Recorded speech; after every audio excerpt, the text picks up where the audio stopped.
Fala galera, sejam bem-vindos ao 40º episódio dessa quarta temporada dos Spoilers da Vida. Se você ainda não nos acompanha, fica aí novamente o convite para adicionar o seu agregador de podcast para sempre ter um conteúdo novo toda semana sobre inteligência emocional, liderança, comportamento e muito mais. Se você quiser também pode nos seguir nas outras redes sociais, eu vou deixar o link aqui na descrição. Então imagine uma empresa onde o poder não é a moeda de troca que poucas pessoas têm, mas sim uma força dinâmica que pode ser controlada por todos os membros da equipe. Nesse episódio, eu vou falar sobre a filosofia por trás do livro O Poder de Ceder o Poder, ou O Poder do Empoderamento, escrito pelo escritor americano Matthew Basson. Nesse livro, a gente é convidado, de forma bem provocativa, a explorar uma visão bem ousada e transformadora sobre a liderança. Ele faz com que a gente tenha a ideia de que o verdadeiro poder de um líder não está ali em acumular autoridade, mas sim em compartilhá-la com aqueles que o cercam. E Basson ele nos questiona de como essa prática, a prática de dar o poder para outras pessoas, ela pode transformar não apenas as empresas, mas também a trajetória da gente como profissional, como líder, Daqui para frente eu vou mergulhar muito a fundo e explorar os principais conceitos, descobrir aí os benefícios dessa abordagem, entender as dificuldades e até revelar os problemas que surgem quando esse poder não é compartilhado. E claro, como sempre, no final, eu vou deixar algumas ações que podem ser feitas para que a gente possa aplicar tudo que foi aprendido aqui no nosso dia a dia. E houve um tempo em que Joey, um gerente de vendas em uma empresa de tecnologia, acreditava que ele tinha todas as respostas. Ele tomava ali todas as decisões e raramente ele permitia que a sua equipe contribuísse com as ideias. No entanto, à medida que o tempo passava, a empresa começou a tropeçar, E essa falta de inovação e de motivação tornou evidente e fez com que a rotatividade da equipe aumentasse drasticamente. Por outro lado, a gente tinha ali a Sarah, que era uma líder de uma empresa concorrente, e ela adotou exatamente a filosofia de dar o poder aos outros, a encorajar a sua equipe, de encorajar a tomar decisões, a buscar soluções, e ela acreditava sim que o verdadeiro poder de um líder estava ali na capacidade de capacitar os outros. E a sua equipe prosperou, gerando ideias, inovações, superando as metas e conseguindo fazer as vendas que eram necessárias dentro do contexto dela. E apesar dessa historinha ser criada só para exemplificar um dos pontos principais desse tema, existem sim diversas pesquisas, como a da Harvard Business Review, que revelam que empresas que promovem a delegação de poder têm maior probabilidade de reter os seus talentos. E à medida que o mundo dos negócios evolui, a liderança tradicional ela está sim cedendo espaço para uma abordagem mais colaborativa, mais centrada em pessoas.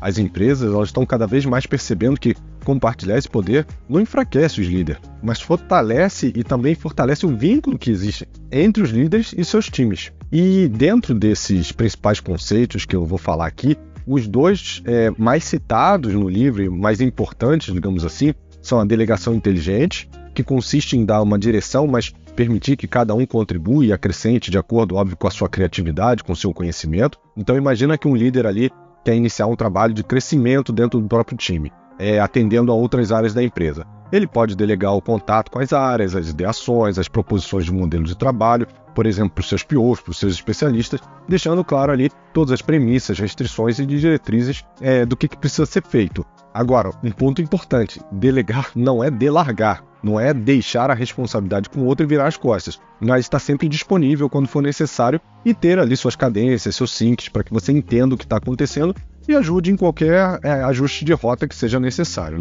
E o segundo conceito é o conceito do empoderamento, que inclusive tem muita relação com o primeiro, porque não existe delegação sem empoderamento. Imagina você pedir para alguém fazer um trabalho, mas tem que ser exatamente como você faria e também você vai exigir ali que o tempo todo essa pessoa reporte para garantir que está saindo exatamente como você previu.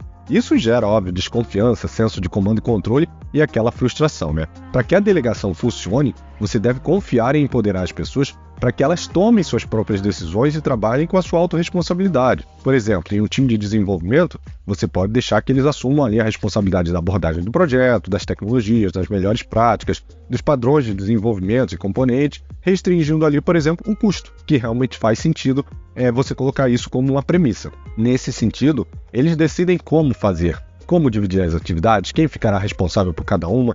Isso tem muito a ver com o conceito de autogerenciamento que os modelos ágeis pregam e que muitas vezes são tão difíceis de implementar nas empresas. Ah, legal, Bruno, eu entendi os conceitos, mas quais são as vantagens de se delegar e se empoderar esses times? Olha, existem 3 principais benefícios. O primeiro é a inovação. Quando os funcionários têm ali a liberdade de experimentar e tomar suas próprias decisões, a inovação é algo natural. Novas ideias, novas soluções diferentes sempre surgem quando as pessoas se sentem mais capacitadas e principalmente mais empoderadas. O segundo ponto é desenvolvimento da equipe. Dar o poder promove sim o desenvolvimento profissional, exige, né, que cada um trabalhe um pouco mais no senso crítico, na autorresponsabilidade, no autogerenciamento, na gestão de tempo, que são habilidades fundamentais para qualquer profissional. E isso tudo já é um passo para o desenvolvimento de novos líderes, que sigam as mesmas premissas, a mesma mentalidade, né? E o terceiro ponto é melhor tomada de decisão. Com essa diversidade de pensamentos e perspectivas,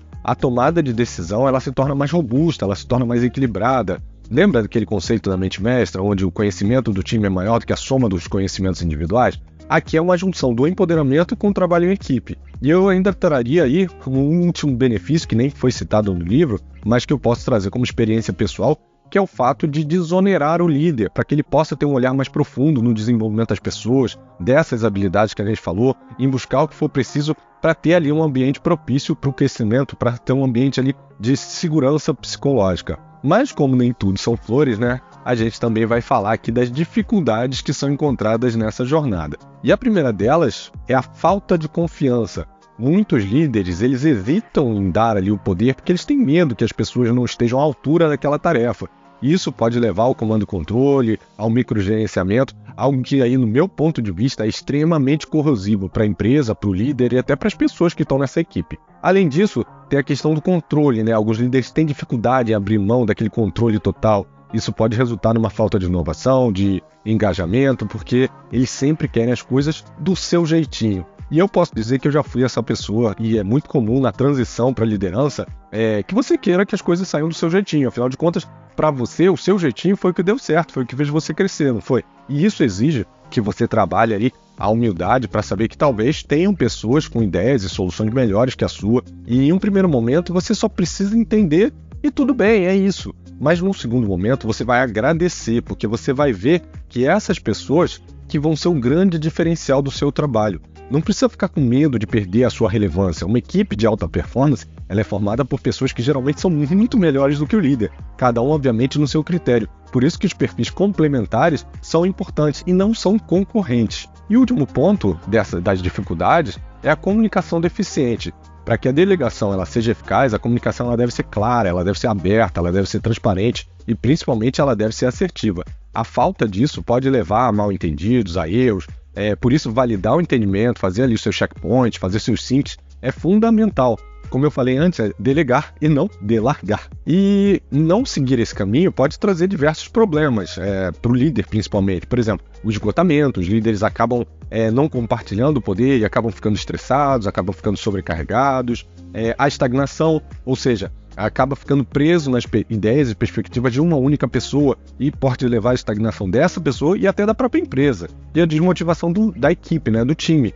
Os funcionários que sentem que não têm voz, que eles não têm autonomia, eles vão ficar desmotivados, eles vão ser menos produtivos. E isso, obviamente, vai gerar um impacto geral na empresa, nas entregas. Mas, por outro lado, escolher essa filosofia também vai te trazer benefícios, e aí, principalmente como líder, né? O crescimento profissional, líderes que praticam esse tipo de filosofia, eles geralmente são mais bem vistos nas empresas, eles são vistos como alto potencial, e eles acabam aproveitando melhor as oportunidades de progresso na carreira. Outro ponto é o respeito e a confiança. Eles ganham muito o respeito da sua equipe por terem essa mentalidade, por entenderem que os seus times são capazes e ele quer desenvolver essas pessoas. Então, pensando em no médio e longo prazo, isso é um fator de sucesso, tanto dessa equipe quanto da própria liderança. E o impacto duradouro, né? Líderes que promovem essa cultura, eles estão ali compartilhando uma carreira junto com os seus liderados, e isso sim é algo duradouro, é algo que se propaga,